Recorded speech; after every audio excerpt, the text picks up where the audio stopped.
So yes, I know it's preseason week 3 right now. Currently, the Detroit Lions play the Carolina Panthers on Friday, but I want to dive back into some of the week 1 film and talk about why I believe that right now, currently, Jack Campbell is ahead of schedule at the linebacker position. Now, he was the 18th overall pick in the draft, and a lot of people question, why would you ever take a linebacker that high? Well, I think there's some special things there. Outside of the pure raw character in which Jack Campbell possesses, I think that on the football field, at the linebacker position, we always talk about these backers.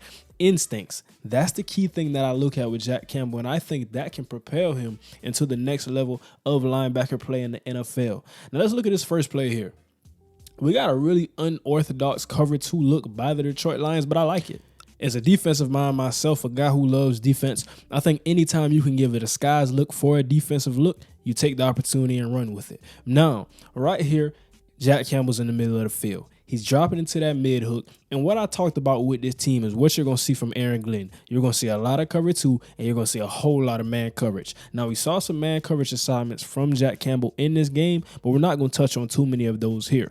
Now, what I want you to see is that he's going to drop into his mid hook, gain depth, but he's also looking and very aware while he's in coverage. And really, that was one of the lures with this guy in the draft process. Not only is he 6'4", not only can he get in the passing lane in the middle of the field, but the way he can maneuver and move around when in the middle of the field, end zone coverage. He's standing there like a tree with his head on a swivel. And now in this play, Tyrod Taylor is going to scramble, but he comes up and makes the tackle. The only thing I would probably say is that once you see the scramble and you have really no work behind you, we see the guy right there in front of him, but he can come up a little quicker and make this tackle on the scramble before getting so much of a gain from Tyrod Taylor. But that's really kind of a nitpick when talking about this. You're dropping from Tampa 2 into now coming up and making a tackle on a scrambler. That's a hard assignment, but he gets it done. Now, right here, I got a couple good and bad things that I want to say about Jack Campbell. Understand that I do not have the second preseason game to break down that film, but right here in this first game, and understandably so, I think he was a bit toesy. Coming up a bit early on plays, and you will wonder sometimes it's looking like he's coming on a blitz or even like he's bluffing. But really, these were just typical run plays where I think he could have kept his depth and maintained his leverage against certain players. Now, like I just said, he's 6'4", he's 250.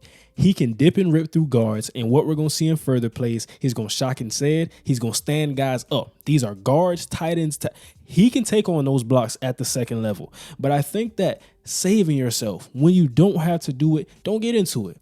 You can save yourself in certain situations, because if Malcolm Rodriguez doesn't slow down this ball carrier here, you potentially are looking at a big-time game by the running back. So I understand that this is kind of a small thing, and understand that Jack Campbell can rip through these guards. He's 6'4", 250. I'm going to say it again and again and again. But these are the small essential things which can take you from a good linebacker to a great linebacker. You don't always have to use your God-given ability. You don't always have to use your God-given size. Sometimes use your instincts. Outthink the next guy in front of you. You beat Malcolm Rodriguez to the spot. You possibly get a tackle for loss if you don't get blocked. And that's just one of the challenges that you find yourself getting into when you step into that guard's line of view pre-snap.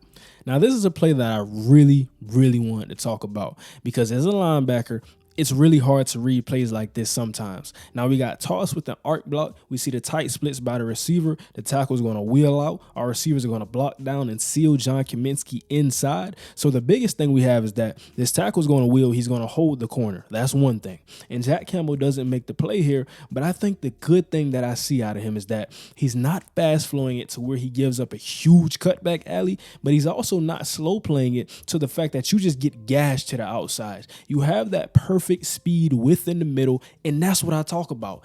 It's so hard to quantify and explain what I mean when I say to people, you just want to go and flow.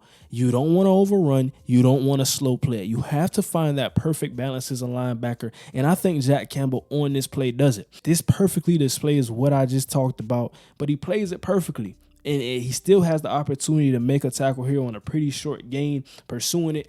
I love this play out of Jack Campbell. Even though he didn't make the tackle, he's showing me that he's ahead of schedule, reading his keys. Now, like I said, in today's NFL, you want a linebacker who's heady. I talked about Jack Campbell in zone coverage, and also with his height, it gives him a very huge advantage about those passing lanes within the middle of the field. But right here, we talk about some of the good things and some of the nitpicks that I have with this game on film, and I think that he knows right here on the play action play, he bites down. and he finds himself out of position. So we see the guy showing right behind him. Quarterback doesn't get the ball there in time. So now he doesn't really bite the bullet on this one. But we can tell that he's wrong, and he knows it a little bit because he's extra toesied on this play. And I think that when Jack Campbell, sometimes he understands, he's a playmaker. I will say that. And when he's on the field, the defense looks completely different. But sometimes when he's wrong, I feel like he gets toes because he's trying to overcompensate and he's searching and hunting. Now, I do like his head on a swivel once again, but I feel that this is some of the things, just being a little more patient. You are a playmaker, Jack Campbell, but if you're patient, you will make even more plays. Now, this is the last play we're going to touch about with Jack Campbell. I do think right here the alignment gets kind of funky because the Giants are in 13 personnel. And what we're going to see is that now our defensive tackle, both of them, I think they're playing a gap and a half. What I'm seeing is that the defensive tackle on the right side, he's crashing down to the A. But then we're going to see the defensive tackle to the left kind of peek his head and then get back out to the B gap. Although I think right here Jack Campbell's responsibility is the B gap on the weak side. But I'm not going to knock Jack Campbell on this play. Like I said, the guard, he comes off the football, he gets to him. This is one of the things you have, especially where, unless you have a Quentin Williams or one of those guys, the guards are going to get hands on you. So right here, I look at this, and it's kind of 2 linebacker drills in one. So I think that this is an A-plus play for me from Jack Campbell because not only does he shock the guard, look at him right here, boom, stand him up.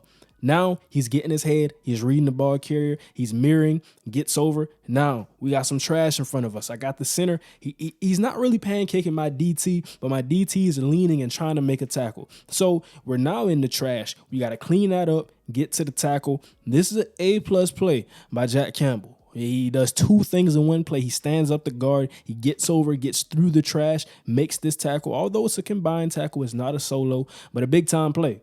And this is going to wrap it up for Jack Campbell. I think that right now, some of the things I look at, he's very ahead of schedule. His instincts, his keys, he's physical. He stands guys up. He can dip and rip through blocks like I talked about. He's heady in coverage. That's man coverage and zone coverage.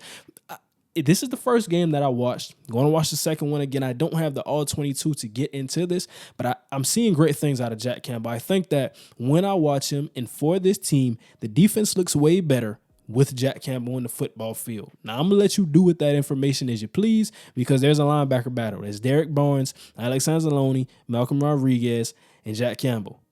Who's going to be the 2 starters? Drop that down below in the comments for me. Don't forget to like, comment, and subscribe. And now, we out.